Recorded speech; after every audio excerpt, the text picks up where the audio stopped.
हरे कृष्णा, राधे राधे। आपका मंगल हो, कल्याण हो। अच्छा लगता है जब आप कृत्रिम रूप से उन तमाम चीज़ें जो आकर्षित कर रही हैं, छोटी छोटी रील्स, छोटे छोटे शॉर्ट्स जो कहीं कमर मटका करके दिखाई जा रही है, कहीं कुछ तमाम चीज़ें हैं। और उन रील्स और शॉर्ट्स को छोड़ करके आप यहाँ इतना लंबा जो 10-10, 12-12 मिनट तक का आपको रोक के रखता है, उस चीज़ को सुनने के लिए आए हैं, यानी कि आप सही रास्ते पर हैं।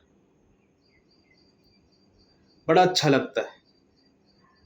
आज मैं तुमसे तुम्हारे उस संसार की, उस जगत की बात करूंगा जिसे तुम्हारे सिवा कोई नहीं जानता। तुम्हारी भावनाओं का, तुम्हारे इमोशंस का संसार। तुम जब आते हो, तुम्हारी आंखों में उलझन होती है, पीड़ा है। तुम कहते हो कि मैं दुखी महसूस करता हूं, पर लोग कहते हैं कि दुखी होने की कोई वजह नहीं है। तुम कहते हो मैं क्रोधित हूं, पर दुनिया कहती है गुस्सा करना तो गलत बात है। तुम कहते हो मुझे किसी बात से डर लगता है, पर लोग मेरा मजाक उड़ाते हैं, कहते हैं मैं कायर हूं। और तुम उलझ जाते हो। तुम अपने ही भीतर एक अपराधी की तरह महसूस करने लगते हो। तुम सोचने लगते हो शायद मुझ में ही कोई कमी है, शायद मुझे ऐसा महसूस नहीं करना चाहिए। आज मैं तुमसे कहता हूँ, इस सबसे बड़े झूठ से बाहर आ जाओ। ये सबसे बड़ी परेशानी है जो मनुष्य के अंदर चलती है। अपनी इमोशंस को, भावनाओं को, अपने अनुभव को किसी और की राय से खारिज कर देना। किसी को भी ये अधिकार मत दो कि वे तुम्हारे इमोशंस को रिजेक्ट कर दे, उन्हें छोटा करके आंकें। Don't let anyone invalidate or minimize you how you feel. अगर तुम कुछ महसूस कर रहे हो तो तुम उसे महसूस कर रहे हो, बस बात वहीं ख़त्म हो जाती है। वह तुम्हारे लिए उतना ही वास्तविक है जितना वह उगता हुआ सूरज। वह तुम्हारा सत्य है। कोई और चाहे वह कितना भी ज्ञानी हो, कितना भी करीबी हो, ये नहीं कह सकता कि तुम्हारा अनुभव झूठा है। क्यों? क्योंकि कोई और तुम्हारे शरीर में नहीं रहता, कोई और तुम्हारी आंखों से इस जीवन को नहीं देखता, कोई और तुम्हारे अनुभव से होकर के नहीं गुजरता। तुम्हारी यादें, तुम्हारे घाव, तुम्हारी खुशियाँ, वे सब तुम्हारी निजी हैं। वे तुम्हारी अपनी भूमि है। जिस मिट्टी में तुम पले बड़े हो, जिस खाद पानी में तुम्हारे भीतर का पौधा बना है, उसे कोई और कैसे जान सकता है। और अगर तुम्हारी मिट्टी को जाने बिना तुम्हारे फूल या कांटों पर अपनी राय दें, तो ये राय बेमानी है, अर्थहीन है। तुम्हारे भीतर जो भी उठ रहा है, चाहे वह प्रेम हो, पीड़ा हो, क्रोध हो या आनंद हो, वह वैध है। इट इज ये पूरी तरह से वैध है कि जो तुम्हारे अंदर जो चल रहा है उसको तुम उसी तरीके से समझ सको। It is inherently valid. वह किसी कारण से उठ रहा है। तुम्हारे अतीत के अनुभव, तुम्हारी वर्तमान की परिस्थितियाँ, इन सब के मेल से वह भाव जन्मा है। वह तुम्हारा यथार्थ है। उसे किसी और के सर्टिफिकेट की, किसी और की मान्यता की कोई ज़रूरत नहीं है, कोई आवश्यकता नहीं है। लेकिन बचपन से तुम्हें इसका ठीक उल्टा सिखाया गया है।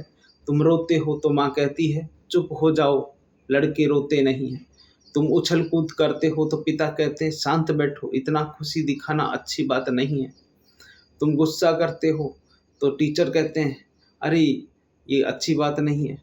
तुम्हें हर कदम पर यह सिखाया जाता है कि अपनी भावनाओं पर भरोसा मत करो, उन्हें व्यक्त ही मत होने दो, बल्कि उन्हें दूसरों के हिसाब से बदलो।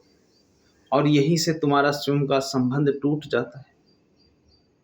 तुमने अपने भीतर के संगीत को सुनना बंद कर दिया, बाहर के शोर को महत्व देना शुरू कर दिया। तुमने अपनी आत्मा की आवाज़ को दबा दिया और समाज की भीड़ में शामिल हो गए। जब कोई तुम्हारी भावनाओं को खारिज करता है तो वह वास्तव में क्या कर रहा है? वह तुम्हें नियंत्रित करने की कोशिश कर रहा है। वह चाहता है कि तुम उसके लिए सुविधाजनक बन जाओ। तुम्हारा दुख उसे असहज करता है, तुम्हारा क्रोध उसे डराता है, तुम्हारी बेलगाम खुशी से उसे ईर्ष्या होती है। इसलिए वह चाहता है कि तुम एक प्रेडिक्टेबल आदमी बन जाओ, जिसे अनुमान किया जा सकता है कि हम ऐसा करेंगे तो वो ऐसा ही करेगा, जो वैसा ही महसूस करे जैसा उसे सही लगता है। ये तुम्हारे ऊपर एक सूक्ष्म आधिपत्य जमाने का प्रयास है। ये आधिपत्य जो है, इसे स्वीकार मत करो। अपनी आंतरिक संप्रभुता की घोषणा करो। ये साहस का काम है। ये कहना कि मैं समझता हूँ कि तुम्हें ऐसा क्यों लगता है, लेकिन मैं अभी यही महसूस कर रहा हूँ और यह मेरा सत्य है। एक गहरी स्पिरिचुअल क्रांति है ये। तुम्हारी भावनाएं इम्पोर्टेंट हैं और तुम सुने जाने के हकदार हो। You deserve to be heard. सबसे पहले खुद के द्वारा दूसरे से सुनने की अपेक्षा करने से पहले तुम खुद अपनी भावनाओं को सुनो। जब दुख उठे तो उसके साथ बैठो, उससे पूछो कि तुम क्यों आए हो, क्या संदेश लाए हो। जब क्रोध उठे तो उसे दबाओ मत, उसे देखो, उसकी ऊर्जा को समझो। यहाँ एक बात और समझना, मैं ये नहीं कह रहा कि तुम अपनी भावनाओं के गुलाम बन जाओ। भावनाओं को वैध मानना एक बात है और उसके बहाव में बह जाना दूसरी बात है। भावनाएं बादल की तरह हैं, आती हैं चली जाती हैं। तुम आकाश हो, आकाश बादलों को आने से रोकता नहीं। वह काले सफ़ेद हर तरह के बादलों को अपने में जगह देता है। वह ये नहीं कहता कि काले बादल तुम अमान्य हो, तुम अच्छे नहीं हो। वह बस देखता है उनको, उन्हें स्थान देता है और जानता है कि वे टिकेंगे नहीं, वे गुजर जाएंगे। यही तो साक्षी भाव है, यही तो दृष्टा भाव है जो भगवत गीता में कहा गया है, विपश्यना में कहा गया। तुम अपनी भावनाओं को पूरी तरह स्वीकार करो, उन्हें पूरी वैधता दो। हाँ, मेरे भीतर क्रोध है, मैं ये वास्तविक है, ये मेरा है, लेकिन मैं ये क्रोध नहीं हूँ। मैं वह नहीं, वह हूँ जो इस क्रोध को देख रहा है। ये स्वीकृति और ये साक्षी भाव मिलकर तुम्हें मुक्त कर देंगे। तो अगली बार जब कोई कहे अरे इसमें इतना भावुक होने की क्या बात है, तो मुस्कुरा देना। मन में जानना कि वह व्यक्ति अपनी दुनिया से बोल रहा है, तुम्हारी दुनिया से नहीं। उसे अपनी राय रखने का हक है, लेकिन तुम्हारी भावना को अमान्य करने का नहीं है, इनवैलिडेट नहीं कर सकता। अपनी भावनाओं को सम्मान देना आत्मसम्मान की पहली सीढ़ी है। जो व्यक्ति स्वयं का सम्मान नहीं करता, वह किसी और का सम्मान कर भी नहीं सकता और ना ही परमात्मा तक पहुंच सकता। तुम्हारी भावनाएं तुम्हारे अस्तित्व का हिस्सा हैं। उन्हें नकारना खुद को नकारने जैसा है। किसी को ये शक्ति मत दो कि वह तुम्हें ये महसूस कराए कि तुम गलत हो, बस इसलिए कि तुम कुछ महसूस कर रहे हो। तुम्हारी भावनाएं तुम्हारी हैं, वे महत्वपूर्ण हैं, वे मायने रखती हैं। किसी को भी, मैं दोहराता हूँ, किसी को भी तुम्हें इसके विपरीत विश्वास मत करने देना। जागो और अपने भीतर के जगत के खुद मालिक बनो।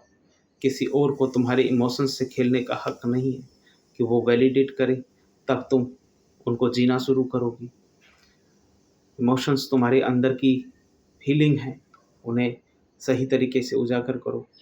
हरे कृष्णा। आपका मंगल हो, कल्याण हो, भवतु सब मंगलम। राधे राधे।